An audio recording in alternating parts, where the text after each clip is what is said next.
बिस्मिल्लाहिर्रहमानिर्रहीम। शुरू करती हूँ परमेश्वर के नाम से जो बड़ा कृपालु और अत्यंत दयालु है। आजकल एग्ज़ाम्स का टाइम है और बहुत सारे स्टूडेंट्स एग्ज़ाम्स की फ्रस्ट्रेशन में भी है। कोई खुशी खुशी तैयारी कर रहे हैं तो कोई ये सोच रहे हैं कि ये एग्ज़ाम्स क्यों होते हैं, पढ़ना क्यों ज़रूरी है, हम किस झमेले में पड़ गए, हमको कितनी सारी टेंशन हो गई है, ये पढ़ना है वो पढ़ना है, इससे फ़ायदा क्या है। ऐसे भी थॉट्स बहुत सारे स्टूडेंट्स को आते हैं। जब मैं भी एग्ज़ाम्स लिखती थी मुझे भी कभी कभी आते भी थे। तो आज हम गीता और कुरान की रोशनी में देखेंगे कि गीता और कुरान एजुकेशन के बारे में, ज्ञान के बारे में, इल्म के बारे में क्या बता रही हैं। तो सबसे पहले देखते हैं कुरान शरीफ में। कुरान शरीफ की सूरा नंबर 96 की पहली आयत है इक़रा। जब कुरान शरीफ नाजिल हुई थी, जब वो हमारे आका नबी पाक सल्लल्लाहु अलैहि वसल्लम के ऊपर कुरान शरीफ की वही आयतें नाजिल हो रही थी, तो सबसे पहले जो कुरान का पहला शब्द ज़मीन पर आया वो है इक़रा। इक़रा यानी कि पढ़ो।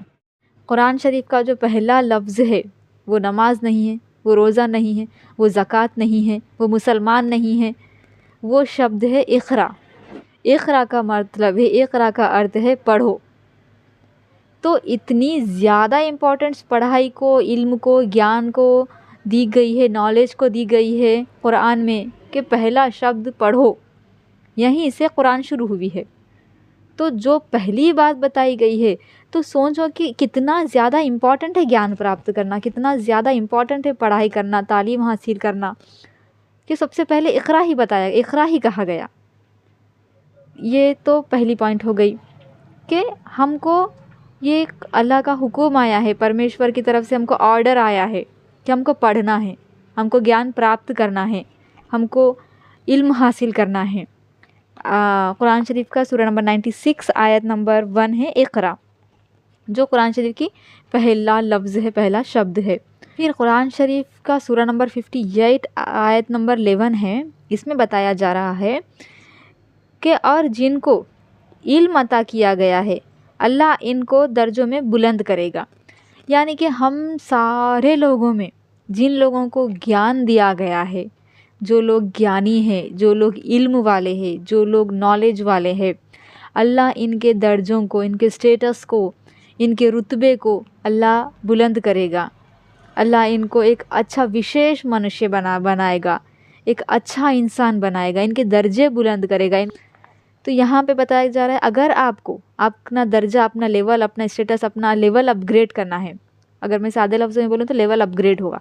अगर आपको अपना लेवल अपग्रेड करना है, अगर आपको परमेश्वर के करीब जाना है, तो आपको एक रास्ता सीधा है ज्ञान प्राप्त करने का।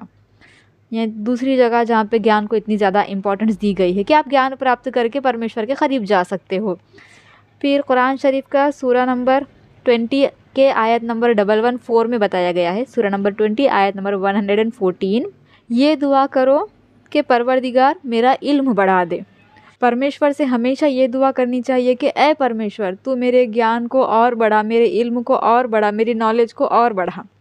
तो मैंने ये कुरान शरीफ में इल्म के बारे में, ज्ञान के बारे में बहुत जगह पे बहुत सारी इंपॉर्टेंस दी गई, बहुत सारी जगह पे जिक्र किया गया, लेकिन मैंने 3 पॉइंट्स आपके सामने रखे। जो उसमें सबसे पहला था इक़रा, जिसमें कहा गया है कि पढ़ो, जो कुरान शरीफ का पहला वर्ड है जिससे कुरान शरीफ शुरू हुई है, वो पहला लफ्ज़ जो नबी पाक सल्लल्लाहु अलैहि वसल्लम के ऊपर नाजिल हुआ था वही आई थी इक़रा। पहले तो इक़रा से किताब शुरू की गई, यहाँ पे इम्पोर्टेंट से। फिर दूसरी जगह जो ज्ञान प्राप्त करता है, जो इल्म हासिल करता है, अल्लाह उसके लेवल को अपग्रेड करता है, उसके दर्जों को बुलंद करता है। फिर तीसरी जगह हमेशा परमेश्वर से दुआ करनी चाहिए कि ए परमेश्वर मेरे इल्म को बढ़ा। ये हो गई कुरान की बात जिसमें इल्म को इतनी इम्पोर्टेंस दी गई है। अब हम देखते हैं कि भगवत गीता, श्रीमद् भगवत गीता में ज्ञान के बारे में क्या बताया गया है। भगवत गीता के अध्याय 4 श्लोक नंबर 34 में बताया गया है, तद्विधि प्राणिपातेन परिप्रश्नेन सेवया उपदेक्ष्यन्ति ते ज्ञानम ज्ञानिनास तत्वदर्शिना। इसमें बताया जा रहा है कि तुम एक रूहानी उस्ताद के करीब होकर सच को जानो, उनसे सीखने की कोशिश करो और उनकी खिदमत करो। रोशन राय तुम्हें इल्म अता कर सकता है क्योंकि उन्होंने सच को पूरी तरह समझ लिया है। तुम एक ज्ञानी पुरुष के करीब जाके, जो रूहानी तौर पे, जो अपनी रूह से, जो अपने सोल से कनेक्टेड है, अल्लाह से, परमेश्वर से, जो जिसकी आत्मा उसके परमेश्वर से कनेक्टेड है, तुम वैसे इंसान के पास जाकर ज्ञान प्राप्त करो। तुम इस तरह अगर ज्ञान प्राप्त करोगे तो वो इंसान तुमको पूरा पूरा सत्य बताएगा, सत्य मार्गदर्शन पे चलाएगा, सीधा रास्ता बताएगा, तुम्हें पूरा सच पूरा हक तुम्हें बताएगा। तो यहाँ पे बताया जा रहा है कि तुम्हें ज्ञान प्राप्त करो, और ये भी बताया जा रहा है कि कैसे इंसान से ज्ञान प्राप्त करना चाहिए। वो इंसान जो स्पिरिचुअली, जो रूहानी तौर पे परमेश्वर से कनेक्टेड है, तुम उसके करीब जाओ और ज्ञान प्राप्त करो, वो तुम्हें सीधे रास्ते पर चलाएगा, वो तुम्हें सीधे रास्ते पर चलाएगा। फिर भगवद गीता अध्याय 4 का श्लोक नंबर 36 है, अपि चेदसि पापेभ्यः सर्वेभ्यः पापकृत्तमः सर्वं ज्ञानाप्लवेनैव वृजनं सन्तरिष्यसि। अगर तुम इस ब्रह्मांड पे, इस दुनिया में, इस लोक में जितने पापी है, अगर तुम इन पापियों में, सारे पापियों में अगर तुम सबसे बड़े पापी हो, तो केवल एक रास्ता है जिस पे चल के तुम अपने पापों से मुक्ति पा सकते हो, और वो रास्ता है ज्ञान प्राप्त करने का। अगर तुम सारे पापियों में तुम सबसे बड़े पापी हो, तो केवल ज्ञान प्राप्त करके तुम परमेश्वर के करीब जा सकते हो, तुम अपने पापों से मुक्ति प्राप्त कर सकते हो। तो यहाँ पर श्रीमद् भागवत गीता में ज्ञान को कितनी बड़ी इम्पोर्टेंस दी गई है कि मुक्ति पाने का, अपने पापों से मुक्त हो जाने का, अपने गुनाहों से धुल जाने का एक रास्ता है ज्ञान प्राप्त करना। कि कुरान शरीफ में बताया गया है, दुआ करो कि अल्लाह मेरे इल्म को बढ़ा दे, रब्बी ज़िदनी इल्मा, अल्लाह मेरे इल्म को बढ़ा दे। यहाँ पे बताया जा रहा है कि अगर तुम्हारा इल्म बढ़ेगा तो तुम परमेश्वर के करीब जाओगे और तुम्हारे सारे पाप धुल जाएंगे। इसलिए भगवद गीता और कुरान की रोशनी में मैंने छोटी सी कोशिश की है आपको ज्ञान की, इन्फॉर्मेशन की, नॉलेज की, इल्म की इम्पॉर्टेंस बताने की। कुरान शरीफ का सूरा नंबर 20 आयत नंबर 114, सूरा नंबर 58 आयत नंबर 11 और सूरा नंबर 96 आयत नंबर 1 में ज्ञान के बारे में क्या बताया गया है, और श्रीमद् भगवद गीता के अध्याय 4 श्लोक नंबर 34 एंड 36 में ज्ञान के बारे में क्या बताया गया है। आप लोग ये चीज़ें जहन में रखना, इस पे आप अमल करने की कोशिश करना, और जितना हो सके अपनी लाइफ में ज्ञान प्राप्त करने की कोशिश करना। और ये 3 चीज़ें माइंड में रखना कि ज्ञान प्राप्त करना, इल्म हासिल करना, it's just not a degree, it's character. आप एक डिग्री पा लोगे, आपको एक सर्टिफिकेट मिल जाएगा, तो इसका मतलब नहीं है कि आप ज्ञानी हो। आप ज्ञानी हो, आप एक्चुअल ज्ञानी तब कहलाओगे, आप एक इल्म वाले इंसान तब कहलाओगे जब आपका कैरेक्टर से आपका इल्म दिखेगा, जब आपके कैरेक्टर से आपका ज्ञान, आपकी नॉलेज दिखेगी, आपकी समझदारी दिखेगी।